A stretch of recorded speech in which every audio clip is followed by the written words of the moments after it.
पत्रकार परिषद घेत आहोत ती रुपाली चाकणकर यांच्या समर्थनार्थ ही पत्रकार परिषद आहे।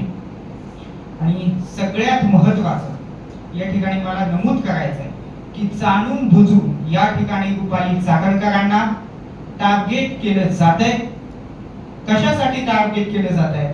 त्यांच्याकडून फक्त आणि फक्त महिला आयोगाचं पद हिसकून घेण्यासाठी त्यांना टार्गेट केलं जातं। आणि विशेष म्हणजे तुम्ही मागच्या 2 वर्षांपासून बघा, मागच्या 2 वर्षांपासून काही लोक त्यांना जाणून बुजून टार्गेट करण्याचा प्रयत्न करतायत। जर आपण सोशल मीडिया जर आपण चेक केला तर त्यामध्ये आपल्याला सापडेल की मागच्या 2 वर्षात रुपाली चाकणकर यांना सोशल मीडियाद्वारे घाण कमेंट करून काही नराधम काही पक्षाची लोक त्यांना जाणून बुजून टार्गेट करतायत। त्यांना बदनाम करण्याचं षडयंत्र हे आजपासूनच नाहीये, हे मागच्या 2 वर्षांपासूनच आहे। सोशल मीडियावरती तुम्ही बघा काय घाण कमेंट्स आहेत। एका महिलेला अशा घाण कमेंट्स तुम्ही करता, त्या घाण कमेंट्स बघितल्यावरती मला असं रुपाली ठोंबरे पाटलांना विचारायचंय की त्यावेळेस तुमचं रक्त खवळत नाही का? त्यावेळेस मात्र तुमची बोलती बंद होते। किती घाण कमेंट्स रुपाली चाकणकरांना या ठिकाणी केले जाते, त्याचे संबंध कोणाबरोबरही जोडले जात आहेत। ज्या व्यक्तीला कर नाही त्याला डर कशाचा असं म्हणतात, ते अगदी बरोबर आहे। ते आपल्या जागी योग्य आहेत म्हणून त्या अशा कुठल्याही अफवांना त्या कधीच बळी पडत नाहीत आणि किंबहुना कधी बळी पडणारही नाही। आणि याआधी आपण बघितलं असेल, तुम्ही सगळे पत्रकार आहात, मला सांगा तुम्ही तुमचं इंस्टाग्राम ज्यावेळेस बघत असता, फेसबुक बघत असता, रुपाली चाकणकरांची पोस्ट ज्यावेळेस येते त्यावेळेस तुम्ही फक्त खाली कमेंट सेक्शन बघा, म्हणजे तुम्हाला कळेल की रुपाली चाकणकरांना बदनाम करण्याचं षडयंत्र हे मागच्या 2 वर्षापासून चालू आहे। ज्यावेळेस आपल्याला एखादी व्यक्ती खपत नाही किंवा एखाद्या व्यक्तीची जागा आपल्याला घेता येत नाही त्यावेळेस त्यांना आपण टार्गेट करत असतो। आदरणीय सुषमाताई अंधारे यांना मला विचारायचंय, सुषमाताई काही जरी झालं तरी लगेच रुपाली चाकणकर यांच्यावरती येऊन ठेवतात। रुपाली ठोंबरेंचं पण तसंच आहे, पुण्याचा संगीता तिवारींचं पण तसंच आहे। म्हणजे महिला आयोगाचं अध्यक्षपद रुपाली चाकणकर कधी सोडतायत आणि ते पद आम्हाला कधी मिळते असा हव्यास असलेल्या या महिला आहेत महाराष्ट्रातल्या या 4-5 जणी। तुम्ही नीट बघा, आता तुम्हाला सगळ्यांना आठवत असेल रुपाली ठोंबरे यांचा नगरसेवकाच्या मला वाटतं इलेक्शनला पराभव झाला। मतमोजणी सुरू असताना त्यांनी जो काही गदारोळ केला ती ब्रेकिंग न्यूज तुम्ही सगळ्यांनी दाखवली का नाही? तुम्ही सगळ्यांनी बघितलं, त्यांनी निवडणूक आयोगावरती मतमोजणी करणाऱ्या लोकांवरती त्यांनी ताशेरे ओढले। बरं मला सांगा, तुम्ही त्या ठिकाणी हारलात त्याचं तुम्ही सरकारवरती खापर फोडताय। मला सांगा, या ठिकाणी महिलांच्या डोक्यावरचं जे काही ओझं होतं ते ओझं कमी करण्याचं काम या ठिकाणी फडणवीस सरकारने या ठिकाणी केलेलं आहे। आज ज्या आईला चुलीचे चटके बसत होते ती आज गॅसवरती सुरक्षित स्वयंपाक करते। आणि विशेष म्हणजे मला सांगा, एखादा मामा आपला सख्खा मामा जर आईला जर 500 रुपयाची साडी घ्यायची असेल तर तो त्या ठिकाणी बघत बसतो की 500ची घेऊ का 1000ची घेऊ का त्याच्यापेक्षा कमी घेऊ। परंतु लाडका देवा भाऊ असेल, लाडका हे सरकार असेल, हे लाडके सरकार कडून महिलांना या ठिकाणी 1500 रुपये दिले जातात। आणि या सगळ्याचं हे म्हणून या ठिकाणी भाजप सरकार या ठिकाणी सत्तेमध्ये आलेलं आहे।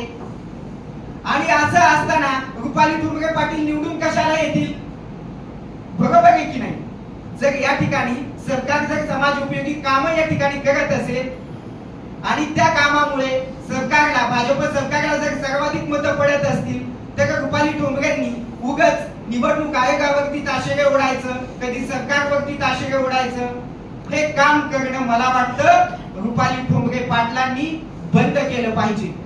आज मी पत्रकार परिषद घेतली, बघा तुम्ही उद्याच्याला त्यांची लोक आहेत, संगीता तिवारी मॅडम असतील, अनेक असतील, कोणी एक्सेट्रा, उद्या ते काय करतील? माझा फोटो घेतील आणि माझ्या फोटोला पण चपलेने वागण्याचा प्रयत्न करतील। का तर मी चाकणकरांच्या बाजूने बोललो, मी चाकणकरांच्या समर्थनार्थ बोललो। म्हणजे चांगल्या गोष्टीबद्दल आपण बोलणं ही देखील खूप मोठी चूक आहे का हो? मला सांगा, रुपाली चाकणकरांनी एका भाषणामध्ये त्यांच्या म्हटलं होतं बापाने मुलीला सासरी जाताना संसार न देता त्यांच्या हातात काय द्या तर भारताचं संविधान द्या. कारण महिलांना कायदे समजणे खूप महत्वाचं आहे. डॉक्टर बाबासाहेब भीमराव आंबेडकरांनी लिहिलेलं तुम्ही त्यांना संविधान द्या. आणि अशी डॉक्टर बाबासाहेब आंबेडकरांची विधान करणारी व्यक्ती, त्यांचा विचारांचा वारसा करणारी व्यक्ती, त्यांना घरी जाऊन बसवण्याचं षडयंत्र या ठिकाणी ठोंबरे पाटलांचं आहे, सुषमा अंधारेंचं आहे. कारण त्यांना मला वाटतं फुले शाहू आंबेडकर विचारांचे वारसदार त्यांना या ठिकाणी खपत नाही. त्यांना नोटीस पाठवली कोणाला? ठोंबरेंना. आपला प्रश्न कळला नाही, पुन्हा एकदा बोला. जे नाव आता तुम्ही घेतलंय त्यांना नोटीस पाठवलं काय? एसआयटीनं रुपाली चाकणकर ताईंना नोटीस पाठवलेला आहे काय? तुम्हाला कल्पना आहे का त्याची? आता बघा, मला काय कल्पना आहे किंवा मला काय कल्पना नाही किंवा नोटीस पाठवली का नाही, प्रत्येक समितीचं जे ते ज्याचं त्याचं काम असतं. आणि मला वाटतं महाराष्ट्राचे लाडके मुख्यमंत्री आदरणीय देवाभाऊ या ठिकाणी त्यांचं काम निर्भीड, निरपक्षपाती आणि सत्यतेने करत आहेत. आणि याच पार्श्वभूमीवरती त्यांनी रुपाली चाकणकरांचा देखील या ठिकाणी राजीनामा घेतलेला आहे आणि त्यांना या ठिकाणी न्याय देण्याचं काम ते करतील. आणि सगळ्यात महत्त्वाचं, या ठिकाणी भोंदू अशोक खरातला वाचवण्याचा आम्ही मुळात प्रयत्न करत नाहीये. मला सुद्धा वाटतं अशोक खरात यांना फाशी झाली पाहिजे. किंबहुना आत्ताच एक गायक आहे चंदन कांबळे काकोड, त्यांचं सुद्धा एक बलात्काराचं प्रकरण आलं, तुम्ही वाचलं असेल ना सगळ्यांनी. अशा लोकांना या ठिकाणी हा महाराष्ट्र जो आहे हा फुले शाहू आंबेडकरांचा महाराष्ट्र आहे. खरं तर हा महाराष्ट्र कोणाचा आहे? हा महाराष्ट्र आहे घोड्याच्या टापाचा, शाहिराच्या डबाचा, तलवारीच्या लखलखाटीचा, मेघांच्या गडगडाटीचा आणि फुले शाहू आंबेडकरांचा आणि शिवरायांच्या विचारांचा महाराष्ट्र आहे. अशा या महाराष्ट्रात या असल्या गोष्टी आम्ही कदापि खपून घेणार नाही. आणि ज्यावेळेस सुषमा अंधारे म्हणतात की रुपाली चाकणकर लिपस्टिक लावतात, लाली लावतात, अहो तुम्हाला त्यांची बरोबरी करता येत नाही म्हणून तुम्ही त्यांच्यावरती जळता. या पत्रकार परिषदेच्या माध्यमातून मी रुपाली चाकणकरांच्या समर्थनार्थ आता या ठिकाणी बोलतोय. परंतु मी सुषमा अंधारेंना या ठिकाणी एक प्रश्न विचारू इच्छितो. ज्या वेळेस कंगना राणावतचं घर तुमचा उद्धव ठाकरे सरकार त्या ठिकाणी पाडण्याचा प्रयत्न करत होतं, कंगना राणावतचं घर उद्धव ठाकरे सरकारने पाडलं आणि निघाली आहे असं दाखवून, त्यावेळेस तुम्ही कुठे होता? कंगना राणावत सारखी महिला मुलगी या ठिकाणी येते, परराज्यातून येते, स्वतःचं वेगळं असं अस्तित्व निर्माण करते आणि असं स्वतःचं अस्तित्व निर्माण करून स्वतःचं घर स्वतः बांधते.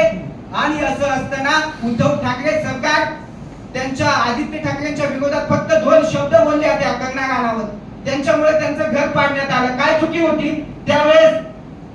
तुमचं रक्त शहागलं नाही. सुषमा अंधारेंना त्यावेळेस वाटलं नाही की आपण मध्यस्थी करावी, आपण बोलावं, असं सुषमा अंधारेंना वाटलं नाही.